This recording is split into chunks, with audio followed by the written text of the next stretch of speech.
Hey friends, my name is Julie Fei-Fan Balzer, and I am a painter, a printmaker, and a collage artist living and working outside of Boston.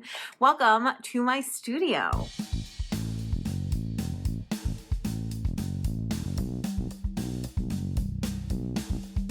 So this week I thought I would tell you a little bit about a struggle I've been having, and just to let you know that I make a ton of stuff that doesn't turn out well. I mean this painting behind me is it's almost there. There's just a couple thousand problems with it that I need to fix. But anyway, this video is not about that painting.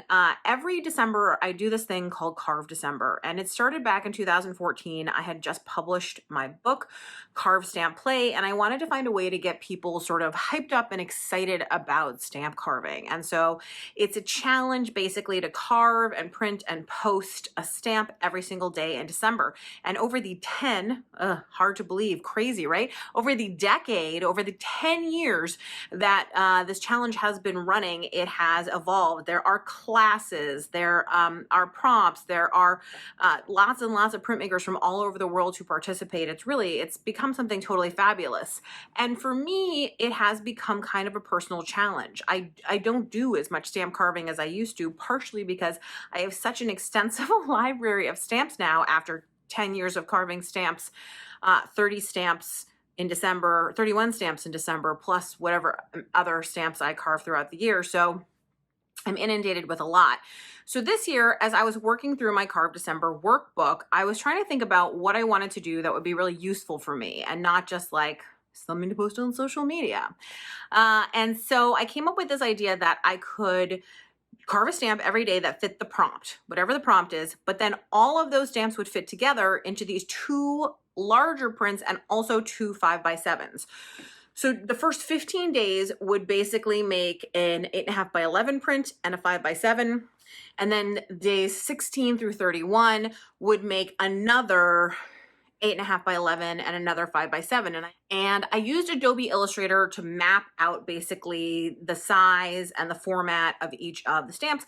And then I spent some time brainstorming the prompts to figure out designs that would fit.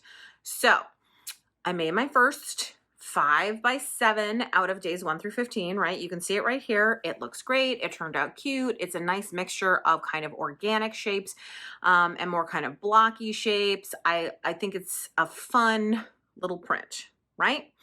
And then I went to put together the bigger print, and I immediately encountered the problem number one was that even though I had written to myself, turn the bird the other way in my notes. Apparently when I went to make the stamp, I didn't look at the note. I just looked at the drawing I did. I copied the drawing.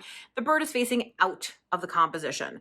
Why does that matter? So when the bird faces out of the composition, it takes the eye out of the composition. So on day 15 of Carve December, I had to recarve a new bird that this time was facing into the composition. So I didn't use the same design because I thought I don't need two bird stamps facing opposite ways that are exactly the same, right? So I carved a different bird, a bird with attitude, maybe a bad attitude, and I liked the way it looked. But then I had some problems with my ink. My studio is a lot colder than it used to be. And so the ink, block printing ink just requires a lot of warming up, and I wasn't warming it up enough. So things were splotchy.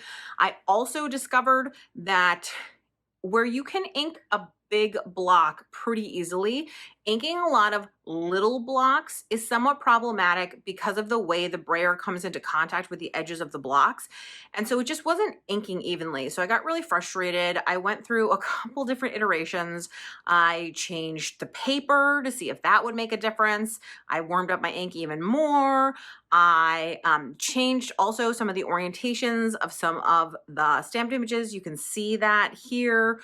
So first I turned the flower upside down. I just thought it was better balance for the print.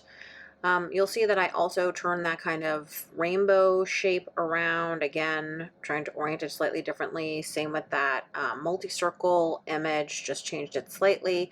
The little lines got flipped, so the widest at the top versus the widest at the bottom. I also flipped that one in the corner. Even this large shape just got turned around. The small one, there's more weight at the top in the first and less weight in the second.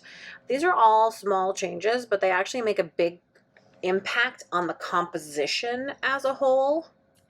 And then I also decided that this one stamp just didn't fit. It was drawing my eye in every print, and I don't think that that's a good like area for the focus of the print to be.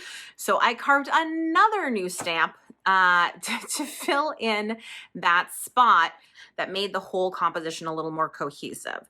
And I again tried reprinting. I got again frustrated with the just poor inking, poor printing. I think it's an inking problem and not a printing problem. I've been printing by hand. I've been using this little wooden press that I have. I've been using a Bear and I've been using my fingers.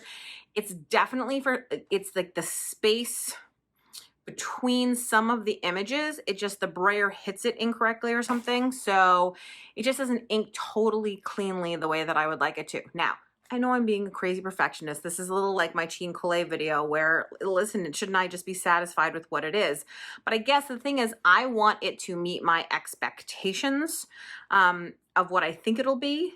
And so I'm a little bit frustrated. And so I've probably made 40 or 50 prints that are not great. So a little disappointing. But I have a couple that I do like.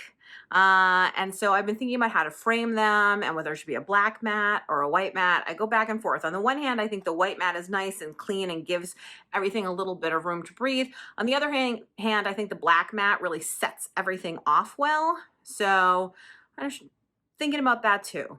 So to wrap up, I guess I would just say that wherever you are in your practice as an artist, it's a good thing to remember that it's practice. It's everyday practice. It's practice, practice, practice.